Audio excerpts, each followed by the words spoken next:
Harsha hospital, centre for plastic and cosmetic surgery, liposuction, tummy టక్, breast surgery, lip, చిన్ and nose correction సేవలు. మీ అందానికి నమ్మకమైన చిరునామా హర్ష హాస్పిటల్స్, కొంపల్లి, హైదరాబాద్. రాష్ట్ర ప్రభుత్వం ధాన్యం కొనుగోలు కేంద్రాలన్నింటినీ కూడా రాష్ట్ర వ్యాప్తంగా ప్రారంభించడం జరిగింది. అందులో భాగంగానే ఈరోజు దేవరకొండ నియోజకవర్గంలో ఉదయం చింతపల్లి, అదేవిధంగా ఈరోజు కొండమల్లేపల్లి సంబంధించిన మండలాల్లో ఈ రైతు కొనుగోలు ధాన్య సెంటర్ని ప్రారంభించడం జరిగింది. ప్రభుత్వం కూడా రైతులకు ఏ రకమైనటువంటి ఇబ్బందులు జరగవద్దని ముందు జాగ్రత్తగా అవసరం ఉన్నంత మేరకు అన్ని సెంటర్లు ఓపెన్ చేయమని చెప్పి ఆదేశాలు ఇచ్చడం జరిగింది. రైతు పండించినటువంటి ప్రతి గింజను ఈ రాష్ట్ర ప్రభుత్వం కొనుగోలు చేస్తుంది. ఆఖరి గింజ వరకు ఈ ప్రభుత్వం కొనుగోలు చేస్తుంది. రైతాంగానికి సంబంధించి వరి కొనుగోలు ధాన్యాన్ని గిట్టుబాటు ధరతో పాటుగా సన్న ఓట్లకు సంబంధించి మరి బోనస్ ఇచ్చేటువంటి కార్యక్రమాన్ని చేపడతా ఉన్నాం. దేశంలో ఎక్కడ లేని విధంగా రేవంత్ రెడ్డి గారి ప్రభుత్వం, కాంగ్రెస్ పార్టీ ప్రభుత్వం రైతులకు పండించిన పంట గిట్టుబాటు ధరతో పాటుగా 500 రూపాయలు క్వింటాలకు బోనస్, సన్న ఓట్లకు బోనస్ ఇచ్చేటువంటి గొప్ప కార్యక్రమాన్ని ఈ రాష్ట్ర ప్రభుత్వం చేపట్టింది. అందుకనే ఇవాళ రైతులు పండించినటువంటి పంటను ఏ సెంటర్లో కొనుగోలు చేయబడతాయో అక్కడ అన్నీ కూడా ఓపెన్ చేస్తాం. ఇవాళ 2 సెంటర్లు ఓపెన్ చేయాలి, మిగతా దగ్గర కూడా త్వరలో ఓపెన్ చేసేటువంటి కార్యక్రమాన్ని ప్రారంభిస్తాం. ఇంకా పంటలు కూడా వస్తూ ఉన్నాయి, ఇప్పుడే స్టార్ట్ అయింది. సో సీజన్ స్టార్ట్ అయింది కాబట్టి అన్ని అడ్వాన్స్గా అన్ని సెంటర్లను ఓపెన్ చేస్తాం. కాబట్టి రైతులు ఎక్కడ కూడా ఆందోళన చెందవలసిన అవసరం లేదు. ప్రతి గింజను ఈ రాష్ట్ర ప్రభుత్వం కొనుగోలు చేస్తుంది. రైతు భరోసా కూడా మొన్న ఎకరం వరకు ఇచ్చినాం. ఈ 2-3 రోజుల్నే 3 ఎకరాల వరకు కూడా ఇచ్చేటువంటి కార్యక్రమం ఉంది. ఈ నెల ఆఖరి నాటికి రాష్ట్రంలో ఉన్నటువంటి రైతులందరికీ రైతు భరోసా ఎకరానికి 6,000 చొప్పున పూర్తి చేసేటువంటి కార్యక్రమాన్ని రాష్ట్ర ప్రభుత్వం గౌరవ ముఖ్యమంత్రి చేపడతా ఉన్నారు. అదేవిధంగా ఈ రాష్ట్రంలో నూతనంగా ఒక కొత్త పథకాన్ని తీసుకొచ్చింది.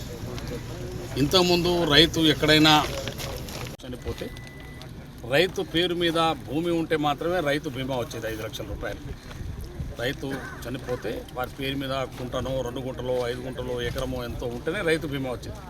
కానీ భారతదేశ చరిత్రలో మొట్టమొదటిసారిగా రేషన్ కార్డు కలిగిన ఇంటి పెద్ద, అదే కుటుంబ పెద్ద ఎవరైతే ఏ కారణం చేతైనా చనిపోతే ఆ కుటుంబానికి రైతు బీమా కాకుండా బీమానే ఆ కుటుంబానికి 5 లక్షల రూపాయలు, ఒక రేషన్ కార్డు కలిగి ఉంటే చాలు 5 లక్షల రూపాయలు ఇచ్చేటువంటి గొప్ప పథకాన్ని రేపు జూన్ 2వ తారీఖు నుంచి, రేపు జూన్ 2వ తారీఖు నాడు తెలంగాణ రాష్ట్ర అవతరణ దినోత్సవం మొదలుకొని ఆ యొక్క పథకాన్ని కొత్త స్కీమ్ను ప్రారంభించడం. అందుకే అందరూ ప్రజాప్రతినిధులు, అధికారులు అందరూ కూడా తెలుసుకుంటున్నారు. రేషన్ కార్డు ఒకటే క్రైటీరియా.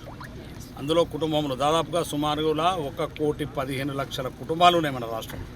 ఆ 1,15,00,000 కుటుంబాలకు ఈ రాష్ట్ర ప్రభుత్వం ఇన్సూరెన్స్ చేసి వాళ్ళకి జీవిత బీమా చెల్లించే కార్యక్రమాన్ని గొప్ప పదం పేదవాళ్ళకి. నేను చాలా గ్రామాల్లో మేము తిరుగుతున్న సందర్భాలు చూస్తూ ఉన్నాం. పాపం ఏ కారణం చేత చనిపోతారు, వారి పేరు మీద భూమి ఉండట్లేదు. ఓసారి ఏమవుతుంది, ఇంటి పెద్ద ఉంటారు, కొడుకు పేరు మీద భూమి ఉంటుంది, ఈయనకు రావట్లేదు.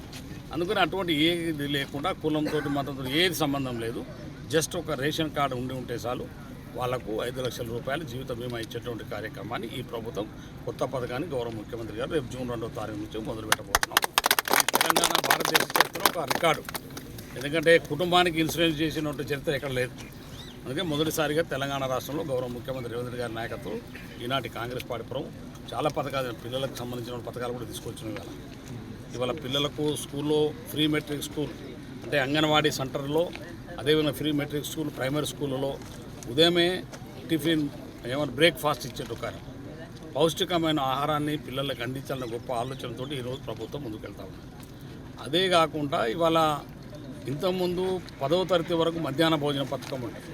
కానీ ఇవాళ ఇంటర్మీడియట్ పిల్లలకు కూడా మధ్యాహ్న భోజన పథకాన్ని ఈ ప్రభుత్వం ప్రారంభించడం జరిగింది.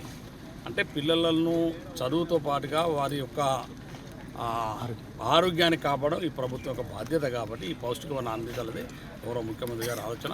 చాలా పథకాలు తీసుకొచ్చినాం. భవిష్యత్తులో ఇంకా ముందుకి ఈ స్కీమ్స్ అన్నీ కూడా స్ట్రీమ్లైన్ చేస్తాం. కావలసినటువంటి పేదవాళ్ళకి అండగా ఉండడం, రైతులకు అండగా ఉండడం ఈ ప్రభుత్వం యొక్క లక్ష్యం.